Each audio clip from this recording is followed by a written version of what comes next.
Welcome to this next episode of The Lean Donut Shop. It is 9:22 and I got until 10 o'clock to finish recording all of these tips. I hope you've been following, hope you have been enjoying. We sold the business and I'm trying to dump my brain to be of some good use to somebody out there on the internet. So, what am I covering today? Making the work visual. I recognize the need to make the work visual because, again, at the beginning, I was the bottleneck.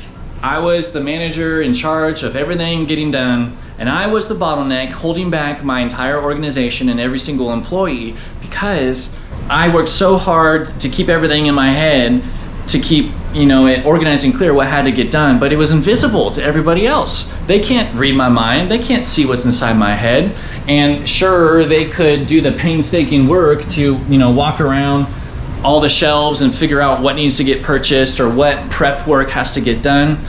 But they don't have the time to do that. That's not what I hire them for anyway. And they're not here every single day and have that kind of perspective on things, to be able to see stuff like that.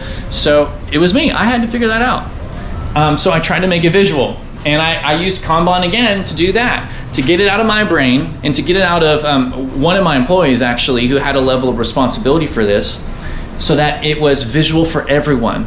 And I think there was some other things that I was solving when I made that decision, is that I suspected that as soon as it became visual, that then I could share the responsibility of getting the work done. When we first got started, we chose one person who kind of knew the recipes for everything and could make everything in the stall. But again, that was a bottleneck and I wasn't utilizing people well. One person was sometimes overburdened and everybody else sometimes had time to spare because of that.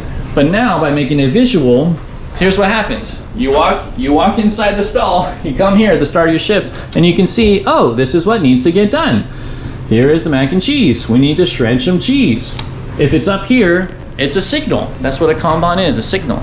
So I created Kanban cards for the prep activities, and then overnight I was able to begin to require all of the organization, every employee, to be a participant in the prep activities. We just functioned a lot better. We didn't run out of stuff nearly as much because it was so simple and because it was out of our heads and just right here visual on the wall.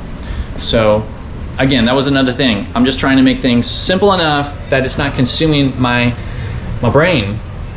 Because I've met so many business owners since starting the donut theory, and a lot of them have so much in their head, it's exhausting. And I couldn't do it long term, so I tried to come up with some simple ways to make it visual so that it wasn't all about me and my team could contribute to stuff. So I'm not holding them back. So there we go. The clock is ticking.